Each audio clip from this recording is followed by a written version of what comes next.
কে কে কে ভাই? ভূত এফএম।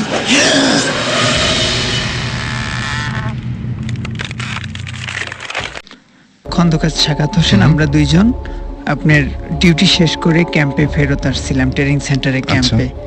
তো আসার সময় আপনার ক্যাম্পে আসার একটু আগে একটা আম গাছ আছে, তো ওটার গোড়াটা আপনার ভালো করে বাঁধা কিন্তু ভাঙা। আচ্ছা, তো ওখান থেকে একটা ছোট বলের মতো একটা আগুনের একটা আলো, আপনার বলের মতো একটা আগুনের একটা দলা আলো উড়ে আপনার ওই ট্রেনিং সেন্টারের ভিতরে দুইতলা একটা আপনার মাটির দুইতলা বাড়ি আছে, ওটাই এসে বসলো। বসার পরে আমরা দুইজন পিছনে পিছনে ফলো নিলাম। নেওয়ার পরে ওই বিল্ডিংটা থেকে 10 থেকে 15 হাত দূরে আমরা দুইজন দাঁড়ালাম। দাঁড়ানোর পরে ভালো করে আপনার লক্ষ্য রাখলাম, 5 ফুট 5.5 ফুট ইঞ্চি, 5 ফুট 5.5 ফুট আপনার লম্বা হবে। আচ্ছা, তো একটা মেয়ে হলো, সুন্দর একটা মেয়ে, ইয়াং। তো মেয়েটার গায়ে অনেক স্বর্ণ অলংকার আছে, প্লাস আপনার মাথায় তাজ ফাজ, হাতে আংটি, অনেক কিছু আছে দেখার মতো, খুবই সুন্দর। তো ওইখানে আমরা প্রায় 7-8 মিনিট ধরে দেখলাম। তো সেই সময় আমরা দিশাহারা ছিলাম যে আমরা কি দেখছি, কি করছি, কোথায় দাঁড়িয়ে আছি, এমন কোনো আমাদের সেন্সে ছিল না। তারপরে আপনার হঠাৎ পলক পড়ে যায়, যে আমার ব্যাটসম্যান ছিল খন্দকার সাখাওয়াত, ওনার পলক পড়ে যাওয়ার পরে উনি কিছু দেখতে পারে না, চোখের পলক পড়ার পরে। তো আমি ওনার থেকে 2 থেকে 2.5 মিনিট বেশি দেখেছি, তো আমার পলক ওই সময় পড়েনি। তারপরে উনি যখন আমার গায়ে হাত দিয়ে অনেক ঝাঁকাঝাঁকি করছে, তারপরে আমার সেন্সটা এসছে, প্লাস আমার পলকটা পড়ে গেছে। তারপরে তো তখন পর্যন্ত আপনি একভাবে তাকিয়েছিলেন? জি জি, কিন্তু এই পলক পড়ার পরে যখন আমার মানসিক দৃষ্টি যখন ফিরে আসে, তো সেখন আমি বুঝতে পারি যে আমাদের দুইজনকে ডাকছিল হাত দিয়ে। মানে আপনি যেভাবে দেখাচ্ছেন সেটা হচ্ছে যে অনেকটা মনোজাতের মতো করে সামনের দিকে ডাকছিল। তারপরে আরেকটা বিষয় হলো, মেয়েটা অস্থির এক জায়গায় দাঁড়িয়েছিল না, 4টে অথবা 5টা দরজা আছে 2 তলায়। আচ্ছা, তো এক সময় এক দরজায়, আর যে দরজায় যাচ্ছে যতটুকু মানুষটা, অতটুকুই আপনার শুধু আলোর ঝিলিক, এছাড়া অন্য কোথাও না, অন্য কোথাও কোনো আলোর ঝিলিক ছিল না। তারপরে আমাদের ভালো সমস্যা হয়েছে, যে মনে করেন প্রায় 3 থেকে 4 দিন আমরা ঘুমাইতে পারিনি দুইজন। তারপরে স্যারকে জানানো হয়েছে যে সেনাবাহিনীর ট্রেনিং স্যার ছিলেন, তো স্যার বলল কোনো সমস্যা নাই, এখানে এমনটা হয়ে থাকে। আজ থেকে 2 থেকে 2.5 বছর আগে দুইজনের চোখে পড়ছিল, ঠিক একইভাবে তোমাদের দুইজনের চোখে পড়লো। এবং সেটা কি তারা যে বর্ণনা দিয়েছিল বা যেরকম আপনিও কি ঠিক সেরকম দেখেছেন? জি, ঠিক এরকমই দেখছি, কিন্তু একটু কম বেশি আর কি, আমরা একটু বেশি দেখেছি। আচ্ছা, এরকম কোনো ঘটনা কি ঘটেছিল যে কোনো গন্ধ পেয়েছিলেন ওই সময়? গন্ধ পেয়েছিলাম, কিন্তু গন্ধটা যেমন আপনার এই যে কিছু ব্যবসা প্রতিষ্ঠানে আপনার আগরবাতি টাইপের কিছু জ্বালাই, সাধু টাইপের কিছু গন্ধ যেগুলো আছে, মিষ্টি গন্ধ। জি জি জি, এই টাইপের একটা, তার মানে যেমন ধূপ জ্বালাইলে যেমন আপনার একটা হয়, ঠিক আছে? আচ্ছা, অমন টাইপের একটা। এবং আপনি নিশ্চিত যে যখন আপনি দেখছিলেন এই ঘটনাগুলো, তখন আপনি পুরোপুরি জেগেছিলেন? জি, পুরোপুরি জেগেছিলেন। এবং ওই এলাকায় কি আর মানে এই ছাড়া ওই যে 2.5 বছর আগে আরো অনেকেই কি দেখেছে এরকম কোনো ঘটনা আছে? দেখছে, এর আগে দেখছে। এর আগে আপনার আমি যা দেখেছি এর থেকেও জিনিসটা শুনলাম, আমি শুনেছি অ্যাক্সেস ছিল। আচ্ছা, আরো বেশি ছিল? হ্যাঁ জি, আরো বেশি ছিল।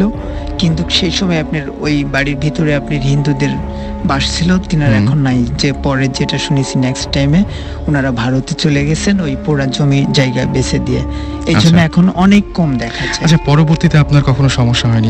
হ্যাঁ, পরবর্তীতে আমার সমস্যা হয়েছে 3 দিন। তার মানে আমার এমন মনে হতো প্রায় 3 দিন বেশি সমস্যা হয়েছে, আমি ঘুমাইতে পারিনি।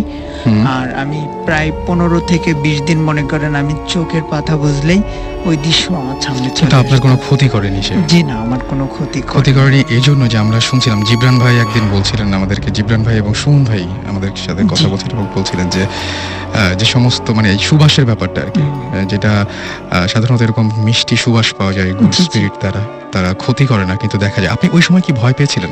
জি না, ওই সময় আমি কোনো রকম আমি নার্ভাস হয়নি, কিন্তু পরে আমি নার্ভাসটা হয়েছিল। ওই সময় ভয় লাগেনি, কিন্তু পরে মনে পড়লে? প্রথমে আমার কিন্তু বিশ্বাস হচ্ছিল না, নিজেকে নিজে বিশ্বাস করতে পারছিলাম না। তারপরে আমি অনেক ইয়ে করে ওনাকে বারবার আমি চার্জ করি, বলছে হ্যাঁ তুমি যা দেখলাম আমি তো তাই দেখলাম। রাইট, তারপরে আমি কনফার্ম হয়েছি। থ্যাংক ইউ আপনাকে এরকম একটা গল্প শেয়ার করার জন্য। আর এই মুহূর্তে আমি আরেকজন আমাদের নতুন গেস্ট আছেন, তার গল্পটার আগে তার পরিচয়টা জানবো।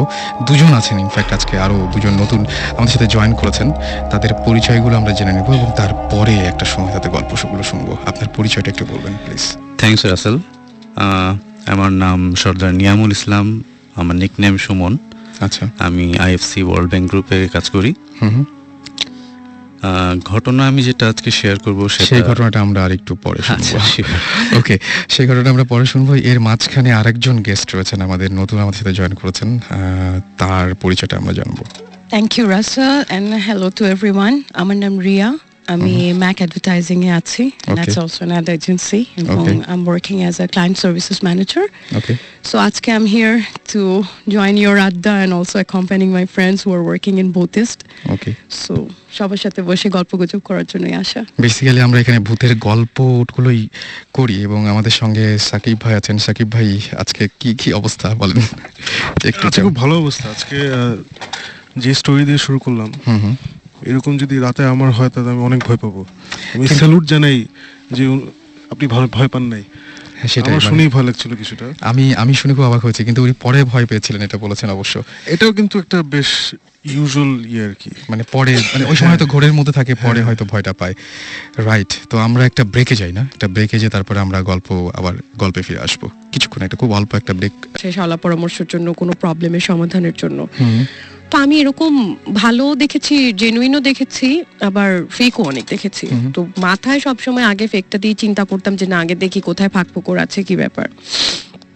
তো পার্সোনাল এক্সপিরিয়েন্সটা হচ্ছে এরকম, যেই জায়গাটার কথা বলছি ওখানে গেছি এবং উনি বলছেন যে হ্যাঁ, যেই পার্সোনাল সমস্যার ব্যাপারে গেছি উনি বলছেন হ্যাঁ এরকম জিনের থ্রুতেই তারা কোনো একটা, it's about related to black magic too. তো ওরা নামাবে যে রুমটাতে ফার্স্টে নিয়ে গেল, আমাদের রুমটাতে। আমি আবার তখন লাইট জ্বালানো এবং রুমটা একটা রুমের ভেতর দিয়ে তারপর ওই রুমটাতে যেতে হয়। ওকে, ওই রুমের ভেতরে কোনো ফার্নিচার নাই, ইটস একটা প্যাসেজ টাইপের একটা রুম। তো আমরা তিনজন ছিলাম একসাথে, তিনজনকে পাশাপাশি দাঁড় করিয়েছে, আমি মাঝখানে দাঁড়ানো। এবং ওনার সিস্টেমটা হলো এরকম যে উনি তিনটা ছোট ছোট স্লিপের মতন কাগজের মধ্যে তিনজনের আলাদা আলাদা নাম লিখে সে ওটাকে ফোল্ড করলো, করে যার নাম যে কাগজে লেখা তার মুখে ওটা টাচ করিয়ে একটা কাপের মধ্যে সে তিনটা কাগজ একসাথে রাখলো। আচ্ছা, রেখে হি বার্নড ইট। আচ্ছা, বার্ন করে, তো আমি এই কাজ কারবারগুলো সে যখন করছে, আমি যেহেতু মেন্টালি অ্যাকসেপ্ট করেই গেছি যে কিছু একটা এখানেও হয়তো বা ফাঁকফোকর আছে। তো by that time I am looking around যে কোথায় ভেন্টিলেটর আছে, কোন দিক দিয়ে কোনো মাইক টাইক কিছু থাকতে পারে, কি হতে পারে next, I don't no. Okay, but usual practice যে ওরা কোনো একটা বলবে যে আসছে বা কিছু একটা এরকম না। তো আমি বাই দিস টাইম আমি দেখছি এবং ইটস আ টোটালি ব্লকড একটা রুম, কোনো ভেন্টিলেটর নাই, কোনো জানালা নাই, একটাই দরজা, যে দরজাটা দিয়ে বের হলে ওই কানেক্টিং রুমটাতে, এটাতে কোনো you don't have another way out. এবং ঠিক রুমটার মাঝখানে একটা ছোট পিড়ি টাইপের একটা রাখা, একটু বড় পিড়ি টাইপের।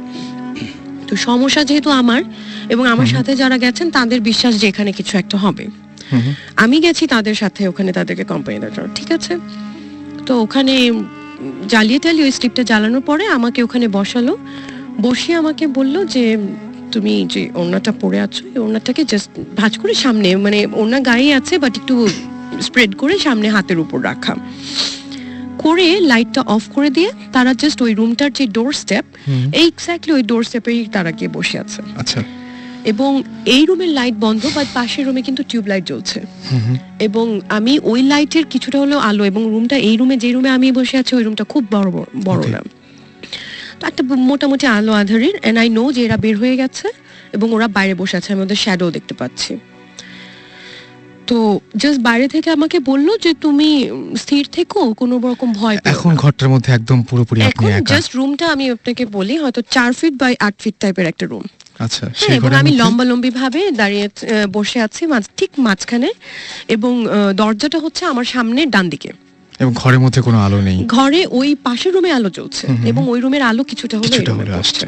রাইট, তো I feel all on a sudden যে আমার মাথার উপরে সামনের দিক থেকে নিয়ে পেছন দিকে প্রচন্ড, মানে সিভিয়ার ঝড়ের বেগে একটা বাতাস, অনেক জোরে একটা বাতাস ওদিক থেকে শুরু হলো এটাও বুঝলাম, আমার মাথার উপর দিয়ে ক্রস হয়ে আমার পিছন দিকের দেয়াল দিয়ে বেরোয় গেল বা কিছু একটা। বাতাস। হ্যাঁ, বাতাস, এবং প্রচন্ড জোরে একটা, এবং just it's a matter of 3-4 seconds maybe, okay. That's all. এবং ঠিক যখন আমার মাথার ওপর দিয়ে পাস করছে, আই রিয়েলাইজ যে আমার ওড়না যেহেতু সামনে বিছানো, কিছু একটা পড়েছে। আচ্ছা। আমি জানি না, তো অতখানিও আলো আসছে না, এবং ওই রকম অবস্থা আমি আর ওই সিচুয়েশনে নাই যে আমি ওটা দেখবো। তো আমার চোখ দিয়ে দর দর করে পানি পড়া বের হয়েছে, কারণ আমি প্রচন্ড ভয় পেয়ে গেছি, আর I don't know what's happening. আমি জাস্ট ওর চলে যাওয়ার পরে আমাকে বাইরে থেকে বললো যে তুমি বের হয়ে আসো। আমি ওই হাতটা দিয়ে ওনাটাকে এভাবে আমার বুকে জড়িয়ে ধরে, আমি দেখিও নি, আমি বের হয়ে এসে জাস্ট ওই দরজার কাছে আমি বসে পড়েছি, মাটিতে বসে পড়েছি, পরে আমি ওনাটা এভাবে সামনে ছড়িয়ে দিয়েছি। তো তখন আমি যেটা দেখলাম যে মানে ধুলো বালির সাথে কিছু এরকম স্কেলেটন, কিছু অনেক পুরনো বোনস, এবং সাথে আরো কিছু কাগজ। হ্যাঁ, এবং ইউজুয়ালি আমাদের কনসেপ্ট যেটা ব্ল্যাক ম্যাজিকে যেটা করা হয়, যে ইউনো একটা পুতুলের মতন আকার ছিল, এবং ওটার পেছনে রিলিজিয়াসলি আমি হার্ম করতে চাই না, তারপর আমি বলি যে সূরা রহমানের একটা লাইন যেটা ওটাকে উল্টো করে লেখা ছিল, এবং ওটার মধ্যে আমার নাম লেখা ছিল ফিগারটার মধ্যে, এবং ওপরে লেখা ছিল 3 বার মুসিবত, বুকের জায়গাটাতে 3 বার মুসিবত লেখা। এবং ওটা একটা বাজে নোংরা কাপড় দিয়ে, পুরো জিনিসটা মাটিগুলো বাদ দিয়ে, পুরো হাড্ডি, তারপরে আঁকা ছবিটা, কাগজের টুকরোটা, সবকিছু একটা নোংরা কাপড়ের মধ্যে বাঁধা ছিল। ওকে। নাও দ্য পয়েন্ট ইজ, এখানে কালো জাদুটা কিন্তু ব্যাপার না। পয়েন্ট ইজ, আমি তার আগে পর্যন্ত একদম কনসিয়াস মাইন্ডে পুরো রুমটাকে আমি রিভিউ করে নিয়েছিলাম, and once and for all আমি এখনো ক্লেম করে বলতে পারি যে ওইটুকু টাইমের মধ্যে ওরা বের হয়ে যাওয়ার পরে ওই বাতাসের সোর্স কোথাও ছিল এবং না, কিভাবে আমার মাথা থেকে যে পড়লো, এবং আমি আই ক্যান ফিল যে সিলিং থেকেই পড়ছে, এবং কিছু পাস করে যাওয়ার সময় পড়ছে। রাইট। তো এবং এই জিনিসটা আমার চোখের সামনে দেখা, and it all happened in afternoon, মানে মিড নুন, একদম ওকে, দুপুর 12টা-1টার সময়, এরকম সময়। অলরাইট। যেটা হচ্ছে যে ওই পুকুরে প্রায় মানে গোসল করতে গেলে হঠাৎ হঠাৎ করে কেউ কেউ নিখোঁজ হয়ে যেত। আচ্ছা। ইভেন অনেক সময় ভর দুপুর বেলায় দেখা গেল ছোট বাচ্চা গোসল করতে গিয়েছে, 4-5টা বাচ্চাদের সাথে একজন নাই। আচ্ছা। এবং এরকমও শোনা গেছে যে যার বাচ্চা মিসিং হয়েছে বা যেই লোকটা মিসিং হয়েছে তার আগের রাতে স্বপ্ন দেখে যে একটা খালি কলস, মানে খালি কলস একটা স্বপ্ন দেখায় যে পুকুরে ভাসছে। আচ্ছা। That mean that pond is asking something. এবং দেখা যায় যে যাকে স্বপ্নটা দেখিয়েছে নট রিয়েলি যে তার ফ্যামিলিতে কেউ হবে, বাট নেক্সট মর্নিং বা নেক্সট ডেতে কেউ একজন মিসিং। তো যেটা হলো যে এই পুকুরটা নিয়ে যেহেতু সবারই একটা মানে এরকম ভয় বা ভীতি ছিল, তো এক সময় ওই পুকুরের ওই জায়গাটুকুর যে মালিক ছিল, হি ডিসাইডেড যে ওকে সে সেল করে ফেলবে। তো সে জায়গাটা সেল করে ফেললো, এবং একজন লোক সেটা ভরাট করে বাড়ি বানাবে আর কি। ওকে। তো মাটি ফেলা শুরু হলো। তো যখন ভরাট হয়ে গেছে, মোটামুটি পাইলিং এর জন্য সে রেডি, এরকম একটা সময় ওই যে বাড়িটা মানে জমিটা কিনেছে তার ওয়াইফ স্বপ্ন দেখছে যে তার কাছে জোড়া ডাব, আচ্ছা, একটা স্বপ্ন দেখাচ্ছে যে জোড়া ডাব তার কাছে চাচ্ছে। ওকে। তো ডাবের সাথে কি সম্পর্ক আসলো ওই বউটা ঠিক বুঝলো না। তো সে পরদিন সকালে তার হাজবেন্ডকে বললো যে দেখো আমি তো এরকম একটা স্বপ্ন দেখলাম, আমাকে একটা জোড়া ডাব চাচ্ছে আমার কাছে, এবং পুকুরটা চাচ্ছে। মানে সে স্বপ্ন দেখলো এরকম যে পুকুরটাই তার কাছে একটা জোড়া ডাব চাচ্ছে। তো সে ভয় পেল, সে তার হাজবেন্ডকে বললো যে আমার মনে হয় তুমি পুকুরটাকে বাঁধ দাও, দ্যাট মিন হুজুর খুজুর কাউকে ডেকে চারদিকে কোনো সুরা টুরা দিয়ে কোনো একটা বাঁধ দাও। তো হাজবেন্ড প্রথমে জিনিসটা আমল দেয়নি, পরে চিন্তা করলো যে আচ্ছা ঠিক আছে, বউ যখন এত করেই বলছে তাহলে এটা করেই দেখি। তো সে তখন একজন হুজুরকে ডাকলো, ডেকে বললো যে এই অবস্থা, আমার ওয়াইফ তো স্বপ্ন দেখেছে যে একটা জোড়া ডাব সে চাচ্ছে। তো বললো যে তাহলে কি করা যায়। তো ঠিক আছে, হুজুর কিছু সূরা টুরা লিখে চার কোনায় আর কি 4টা বিভিন্ন জায়গায় পুঁতে রেখে আসলো যে পুকুরটাকে বাঁধ দেওয়া হয়েছে। তো ভদ্রলোকের 3 ছেলে মেয়ে ছিল আর কি, মানে দুজন ছোট আর একজনের বয়স, মানে একজনের এইজ হবে বোধহয় 10-12, আর একজনের 8 আর একজনের 6, এরকম একটা। তো পরদিন ওরা স্কুলে যায়, 3জনই যখন স্কুলে যায়, ছোট 2জনের আর কি, মানে বড়টার বোধহয় আগে ছুটি হয়ে যায়, ছোট জনের বোধহয় 1 ঘন্টা বা 1.5 ঘন্টা আগে ছুটি হয়। তো স্কুল থেকে ফেরার পথে ওরা ট্রাক একটা হিট করলে দুটো বাচ্চাই মারা যায়, দুটো বাচ্চা একসঙ্গে মারা যায়। আচ্ছা। এবং ওর বাচ্চাদেরকে আনতে একটা রিক্সাওয়ালা ফিক্স করা ছিল, রিক্সাওয়ালা আনতে যায়, রিক্সাওয়ালা ইনজিউর্ড হলো সিরিয়াসলি, বাট সে মারা যায়নি, শুধু বাচ্চা দুটোই মারা গেল। ওকে। তো কিছুক্ষণের মধ্যে পাড়ায় খবর ছড়াই পড়লো, তারপর তো আমরা সব দৌড়াদৌড়ি মানে জিনিসটা দেখার জন্য গেলাম, দেখলাম যে হ্যাঁ বাচ্চা দুটো একদম শেষ, মানে একজনের তো মাথার উপর দিয়ে গেছে, মানে মাথার ঘিলু বেরিয়ে গেছে একটা বাচ্চার, আর একটা বাচ্চার হাত মানে পেটের উপর দিয়ে গেছে, ওর একটা হাতের পোর্শনটা চলে গেছে একদিকে বডির, জাস্ট মানে পেটের মাঝখান থেকে গেলে যেটা হয়। তো এটা কি মানে না, খুবই অদ্ভুত ব্যাপার যে এটা একটা মানে সারা সবসময়ের জন্য আমার মনে একটা প্রশ্ন জাগে যে এই স্বপ্নটার সাথে বা ওই পুকুরটা আসলে পুকুরটা কি এক্স্যাক্টলি, আমি এটাই কোশ্চেন করতেছিলাম যে পুকুরটা অনেক পুরনো পুকুর, কিন্তু মানে সবাই বলে যে এটা সেই ব্রিটিশ আমল থেকেই পুকুরটা ছিল, বেশ পুরনো পুকুর, এবং পাড়ার অনেকে ওই পুকুরের পানি কি বলে মানে ফুটায় খাওয়ার জন্য নিয়ে যেত, বিকজ ইটস ভেরি মানে বিগ পন্ড, দিঘি টাইপের আর কি বলা যায়। একদম। সুতরাং মানে মনে হচ্ছে যে একটা পুকুরের পক্ষে মানে এরকম ঘটনা ঘটা, তার মানে আমার কাছে প্রশ্নটা প্রথমেই আপনার গল্পটা শুনে প্রথম যেটা মনে হয়েছিল, তাহলে পুকুরটা কি? এখন অনেকে বলে যে পুকুরটা হতে পারে রিয়েলি পন্ড, বাট পুকুরের মধ্যে হয়তো কারো আত্মা ছিল, বা হয়তো পুকুরে কাউকে ডুবায় মারা হয়েছিল, বা কোনো কাউকে মেরে ফেলে ওখানে ফেলে রাখা হয়েছিল, ইট কুড বি মানে কোনো আত্মা। কিন্তু এটা নিশ্চয়ই ওই জায়গায় সবাই জানে, এবং এই ঘটনাটা মানে নিশ্চয়ই আপনার এলাকার সবাই। হ্যাঁ, আচ্ছা। যে ভদ্রলোক জমিটা কিনেছিল সে অবশ্য আমাদের এলাকার না, উনি বাইরের ছিল, বাট তারপরে কি আর ওইখানে ছিলেন বা কিছু এরকম? না, উনি তখন ওই জায়গাটা, ইনফ্যাক্ট ওই জায়গাটা বহু বছর পরিত্যক্ত অবস্থা ছিল। ইভেন আমার মনে হয় যে রিসেন্টলি তাও একজনে না, অনেকে ওটাকে প্লট আকারে, মানে it's a very big area, so like 4-5 plot ওখানে করে এখন লোকজন বাস করে। বাট আমি যেটা বলছি তখন আমি ক্লাস 7-8 পড়ি আর কি, অনেক আগের ঘটনা, অনেক আগের ঘটনা। এরকম কিন্তু অনেক জায়গা আছে যেখানে মানে জায়গাটার হয়তো কোনো স্পেশাল কিছু নেই, বাট লোকেশনটার জন্য ওখানে হয়তো কোনো কিছু একটা আছে যেটাকে ডিস্টার্ব করাটা ইজ ভেরি ডেঞ্জারাস। এখন আমরা ওদেরকে দেখতে পাই না বিকজ আমাদের হয়তো ক্যাপাবিলিটি নেই, বাট আমরা কিন্তু এই জার্মস যে এক্সিস্ট করে এটা আমরা জানি 2 সেঞ্চুরি আগে থেকে। 200 বছর না 300 বছর আগে আমরা জানতাম না যে জার্ম কি জিনিস, রাইট? সো জার্ম কি জিনিস ওটা আমাদের টেকনিক্যালি অ্যাডভান্সড হয়ে একটা জায়গায় এসে বোঝা গেছে যে আমাদের চারিদিকে শরীরের ভিতরে কিলবিল করছে জার্ম, তাই না? Virus, bacteria, what ever. So নাইলে কিন্তু 200 বছর আগে যে আমি কাউকে বলি যে এই হাঁচি দিও না জার্ম বের হবে, ও করে হাসতো, সত্যি কি বলতেছে সত্যি। সো অবভিয়াসলি পুকুর বা এরকম একটা জায়গা নিশ্চয়ই কিছুটা ছিল, সাম প্রেজেন্স বা হোয়াট এভার, যে ডিস্টার্ব হতে চায়নি। And enough for some reason, মানে যে স্টোরি আমরা শুনি মানে ম্যাক্সিমাম স্টোরিতে কিন্তু মেটাফরিক্যাল কিছু ব্যাপার স্যাপার থাকে, রাইট? বা যেটা আমরা দেখি যে ওটা হয়তো 2 ডাইমেনশনসে দেখি, মানে ওরাও আসলে ঠিকমতো কমিউনিকেট করতে পারে না, একদম সেটাই। সো ওরা যেটা পারে ও যেভাবে পারে কমিউনিকেট করে, আমরাও যেভাবে পারি বোঝার চেষ্টা করি আর কি। এটাই আর কি, সেটাই। জিনিসটা হচ্ছে যে একটা মিডিয়াম দেখলাম সবকিছুতে হচ্ছে ড্রিমস, স্বপ্ন সবসময়। এখন মানে আমি যদি বলি, এখন আমার হয়েছে কি, আমি আমার থ্রু আউট মাই লাইফ আমি অনেক কিছু দেখেছি, কিন্তু আমার 14 বছর বয়সে যে যখন আমার রিয়েলাইজেশন হলো যে আমি এক্সট্রাঅর্ডিনারি কিছু দেখছি, তার আগে পর্যন্ত আমি যা দেখছি সব ডিসকার্ডেড। আচ্ছা, ওকে।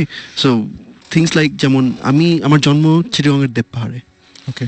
সো ওই দেব পাহাড়ের স্টোরিগুলো আরেকদিন বলবো, বাট ওইখানে আমার আজ পর্যন্ত আমি অনেক বাসায় থেকেছি, চিটাগং থেকে ঢাকা আসার পরে অনেক বাসায় থেকেছি, কিন্তু ওই বাসার মানে এভরি সিঙ্গল ডিটেল আমার মুখস্থ।